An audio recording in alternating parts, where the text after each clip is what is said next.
Welcome back. Last time, we looked at how England converted to Christianity. Now that we've got the English more or less Christianized, I want to take a little detour from our chronological narrative to do something I promised to do at the very beginning of the course, which is to stop periodically and look at the question of what daily life was like for English men and women. We'll look at English society roughly in the 7th and 8th centuries. We'll look at the whole social spectrum, from top to bottom. But really, the important part of the lecture will be the chance to focus on people on the bottom of the social ladder. We'll pay plenty of attention to them. Along the way, we'll look both at the material aspects of life and at the spiritual aspects of life. What were the conditions of daily living? But also, what are the ways in which people might find solace in their faith? And what was the practice of that faith like? So that's what I want to cover in this lecture. The first point I want to make is daily life in Anglo-Saxon England could be very different depending on a number of factors. One was your social class. It obviously made a very big difference if you were rich versus if you were poor. But it could also make a big difference what part of the country you were from or even what village. The health and prosperity of Anglo-Saxon communities could vary a lot, even if they were quite close to one another. So let's keep in mind that within the general outlines of what I'm going to talk about, there's enormous variation. So let's start at the top of the social hierarchy, and we'll work our way downwards. What's it like to be an Anglo-Saxon king? Well, the most important thing to say is that it could be very, very dangerous. I've mentioned a few times that there wasn't a very well-established system to decide who's going to succeed to the throne. There's a general presumption that it's going to be a son of the previous king, but there were many, many instances where that isn't what happened. For example, the ruling house of Wessex, known as the line of Cerdic. The ruling house disappears from view for most of the 8th century. There are 5 kings in a row. We don't have any idea who they are. We don't know if they have royal connections or not. They may simply have been powerful enough to make themselves king. Or maybe they're related to the royal family so distantly that we can't figure out how anymore. There's not a lot of dynastic stability. But the overwhelming fact of life for a king is that he might have to fight to stay in power. Death in battle is common. We've seen that already with King Edwin of Northumbria. Also, assassination was something that Anglo-Saxon kings had very good reason to be afraid of. For example, King Athelbald of Mercia was murdered by night in 757 by his own bodyguard. And his story hints that there were maybe some irregularities in his private life that may somehow have led to the murder. There is the record of a gift of land that the king gave to an abbess in Mercia, quote, because he had stabbed or smitten her kinsman. So this gift of land is a payoff, as in the weregild system we described in a previous lecture. It's possible that the king had gotten himself involved in a deadly feud with a powerful Mercian family. It obviously had to be powerful if an abbess belonged to it, because an abbess is going to necessarily come from a powerful family. So it's thus dangerous to be the king. You might have to spend your time worrying about external enemies like King Edwin or internal enemies like King Athelbald. But what do you do the rest of the time? Mostly kings are just trying to maintain their power with respect to other kings. And there seems to have been a kind of informal pecking order within the Anglo-Saxon heptarchy about which king is preeminent at any one time. And this competition for supremacy is about being the top dog. And the English have a word for it: Bretwalda. So what's a Bretwalda? It's an Anglo-Saxon term, and loosely it means Britain ruler, the person who is supreme in Britain.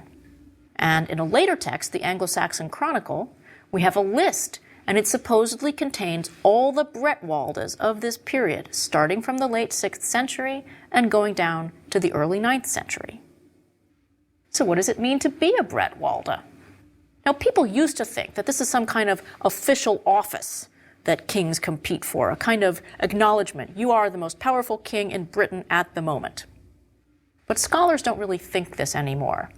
They think the title is a lot more informal than that. It's a kind of a compliment you might pay to a ruler, perhaps when you write a flattering poem about him. So there's really not the office of Bretwalda in any official sense, but clearly kings want to be thought of as Bretwalda, and being powerful enough to be considered Bretwalda is nice because it means you might have less to fear from your rivals, and they might have more to fear from you. And the list of Bretwaldas in the Anglo-Saxon Chronicle does show a pattern that roughly represents the political center of gravity in England as it shifts over time, starting from the early 7th century in Kent with King Athelbert, the first convert to Christianity. Then we go up to Northumbria in the mid-7th century. We talked about Northumbria last time. And then we'll see in the next lecture how things shift again to Mercia and then to Wessex. So the Anglo-Saxon kings are always trying to maintain their position with regard to the other kings, and they're trying to defend themselves against attack from inside and out. Now, materially speaking, the lives of the kings could be pretty comfortable. You'll remember the story that we heard in the last lecture when King Edwin's follower is comparing life to a sparrow flying in and out of the king's hall. Well, in the story, the King's Hall is a very good place to be. You want to be in the King's Hall. Now, we don't have a lot of records of what these halls were like, physically speaking, because they don't survive. They were all made of timber. But there is a remarkable site that has been excavated in the north of England at Old Yavering, and it's probably the very Northumbrian royal palace where the conversion of Northumbria under King Edwin took place. We've got the post holes in the ground, so we can see how big the buildings were in this compound. There are 4 great halls, each of which is 300 square meters in area. These are very substantial buildings. Now, remember how King Edwin's rather philosophical follower talks about how nice it is in the King's Hall? One reason he thought it was so great in the King's Hall may have been the fact that that's where feasting occurred. Now, this is one of the big ways in which kings show how rich and powerful they are. It's a primitive society. Food is scarce. So you show your power by consuming food in abundance. And not just food. Alcohol is probably just as important as food.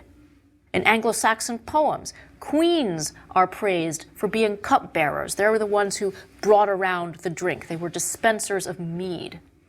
And the king's followers seem to have taken plenty of advantage of what was on offer. We actually have rules that survive from this period about not drawing weapons where drinking was going on. Clearly a very good idea. It's a culture that takes drinking extremely seriously.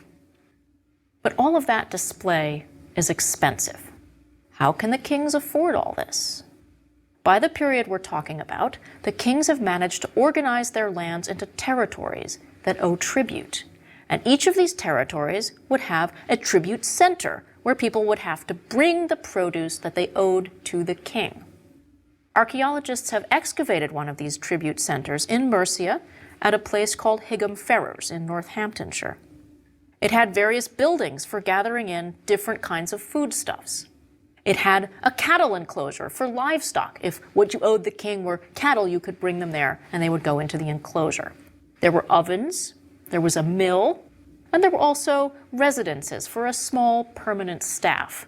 So there's quite an elaborate infrastructure that is supporting the lifestyle of these Anglo-Saxon kings. Now, the kings are not in these halls alone, and that brings me to the next level down in the social hierarchy, to the king's followers or nobles, called the thanes. We've seen the thanes in action already. These are the people who give the king advice, whether to convert to Christianity, whether to go to war against the Mercians, that sort of thing. These are prosperous men, but they're dependent on the king for power. He gives them land.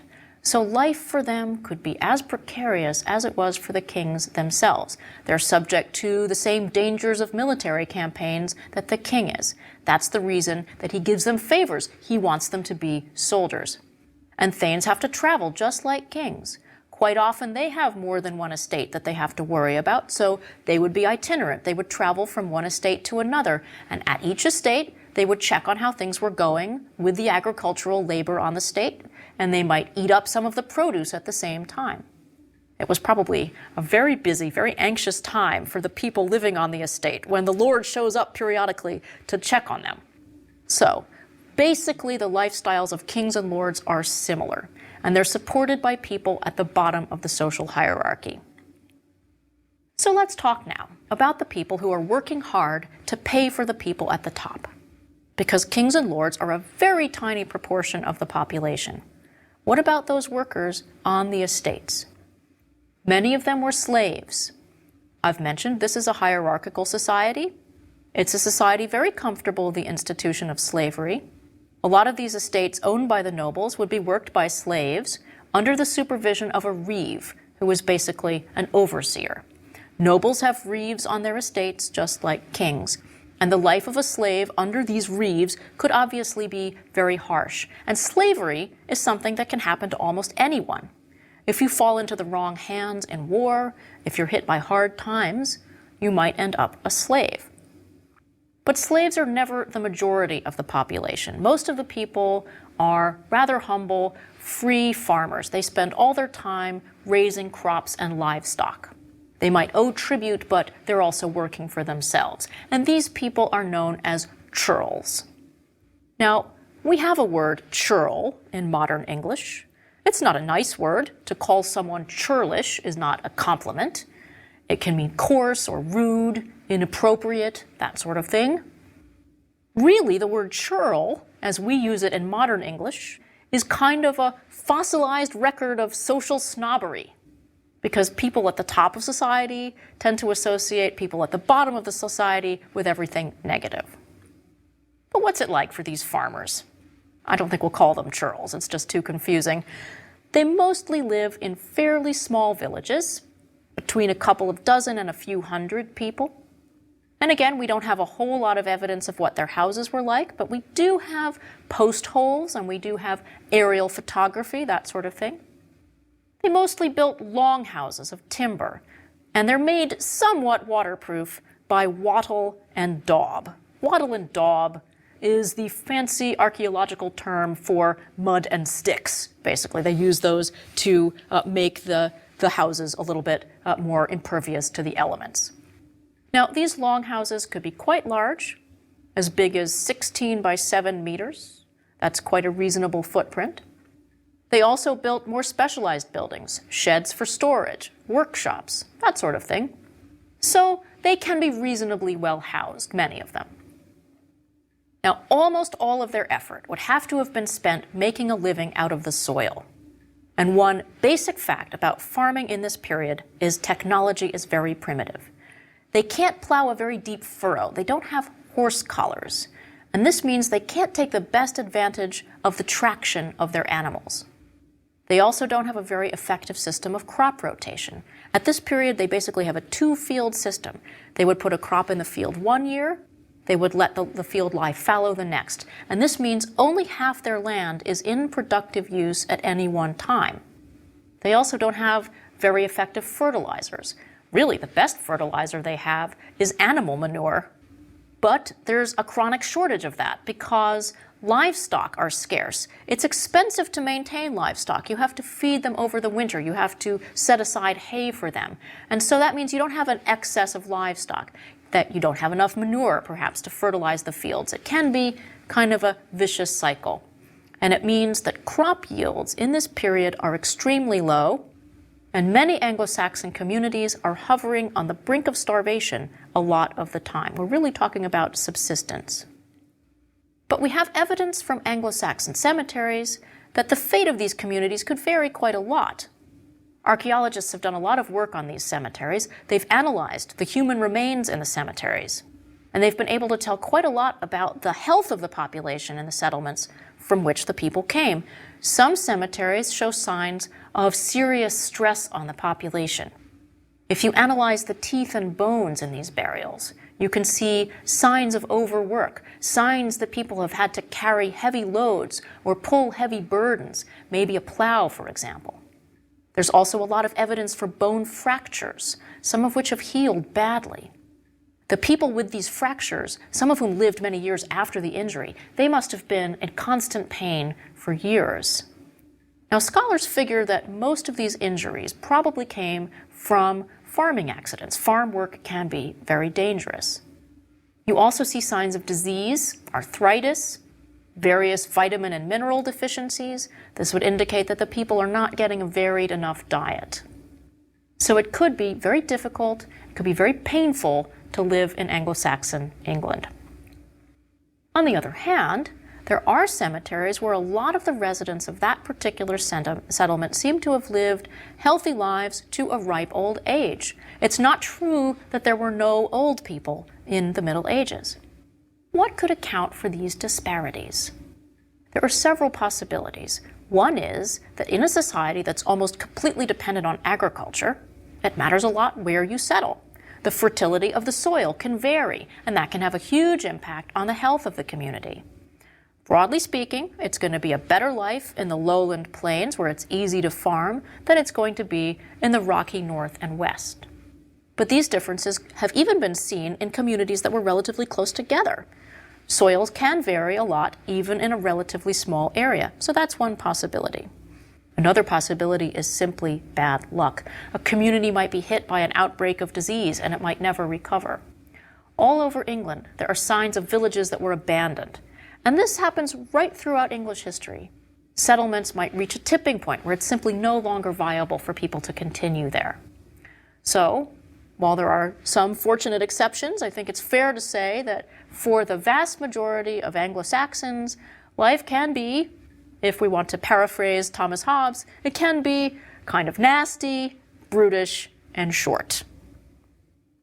But there may have been some consolations on the spiritual level that made up for this very tough physical environment that people have to cope with.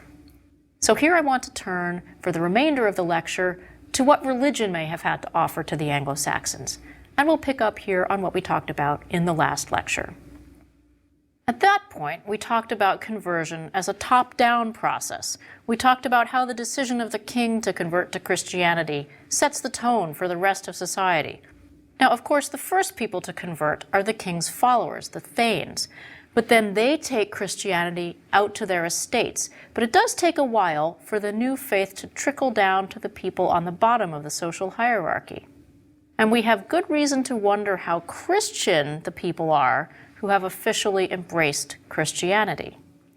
So what's our evidence for the process being gradual? One thing is, it takes a long time for people to change their personal religious habits, and here archaeology can be extremely helpful. I talked last time about the spectacular burial site at Sutton Hoo. Well, it's probably one of the last of its kind. As people convert to Christianity, they stop having themselves buried with grave goods. That's a custom associated with paganism. Christians are not supposed to do that. This is a terrible loss to archaeology. Archaeologists hate it when a community converts to Christianity because all of a sudden they have a lot less data. But even though you don't have pagan grave goods anymore, you do still find with people quite a number of Thor's hammer amulets, even rather late in the period of supposed conversion. Now, what are we supposed to make of this?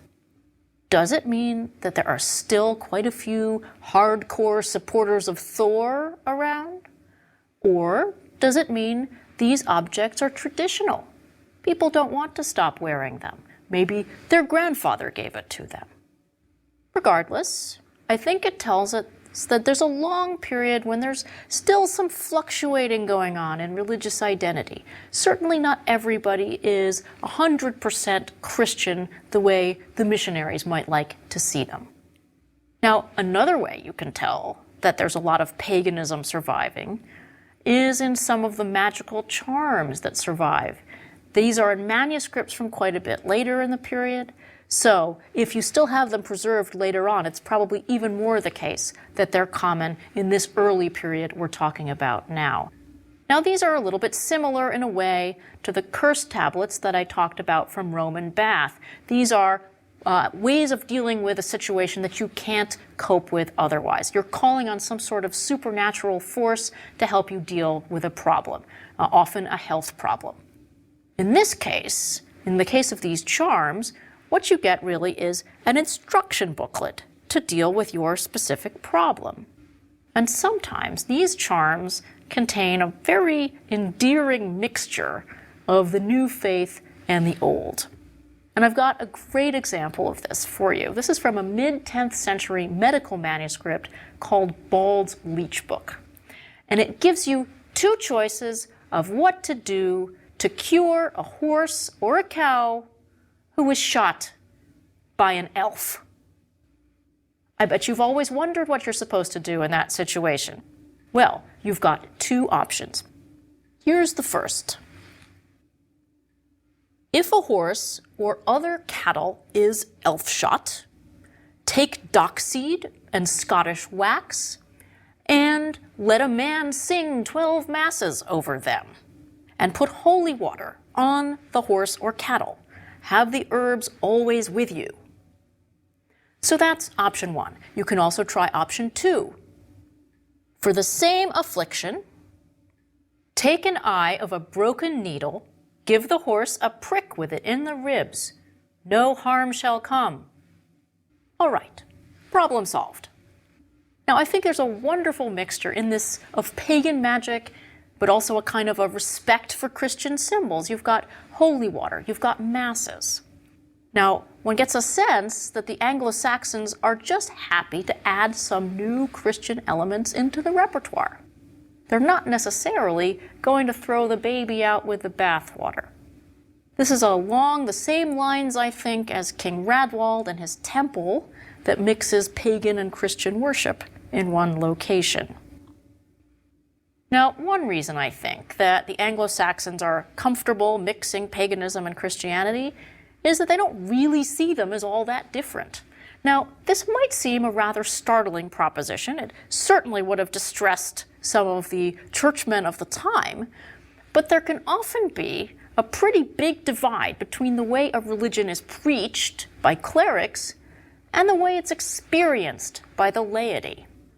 And I think we have a good example of this that I think tells us a lot about how Christianity gets a foothold in Anglo-Saxon society and why it takes so long for paganism to go away completely.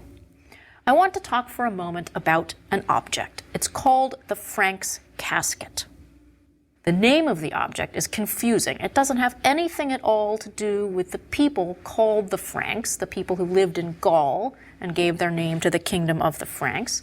It's just called the Franks casket because in the 19th century it was briefly owned by somebody named Augustus Franks.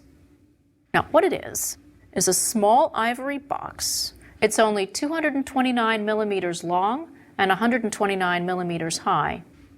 It seems to date from the early 8th century. Probably it's a product of the Northumbrian Renaissance. It may have been a reliquary. That is, it may have been intended to hold relics, bodily remains of the saints. The curious thing about it is that on it is carved scenes from the life of Christ, but also scenes from Roman history and scenes from Germanic mythology. It's a kind of multicultural catch-all. It's got everything. The really striking thing is which Germanic myth the casket represents. It's the story of Wieland the smith. This was a very well-known story. Wieland was a smith who was captured by the evil king Nithad. Nithad lamed Wieland and forced him to work for the king, making beautiful objects. Wieland eventually escapes, but before that, he exacts a terrible revenge for the ill treatment he has suffered. When the king's two sons come to check on Wieland's work, he kills them, and he makes their skulls into cups, and he serves drink in these cups to their father the king. He turns their eyes into gems and gives them to their mother as a gift. And when the king's daughter comes to Wieland to get a ring repaired, he drugs her and rapes her and impregnates her, and only then does he make his escape. So that's the story on one side of the Franks casket. On the other side, we have the gifts of the Magi. Now, on the surface, that would seem to be a pretty startling juxtaposition. But one scholar of Anglo-Saxon England has made a very convincing case that what we see here is actually evidence for the fact that English people in the 8th century don't really see a lot of difference between the story of Wieland and the story of Christ, certainly not as much as you might think. For them, both stories are about lordship, and on the Franks casket you have good lordship and bad lordship. Christ is a good lord. You're supposed to be loyal to him. You bring him gifts. But King Nithod is a bad lord. He mistreats his followers, and on him you can exact a terrible revenge. And in fact, there's a lot of textual evidence that people in this period in England were wrestling very hard with Christian notions of forgiveness and turning the other cheek.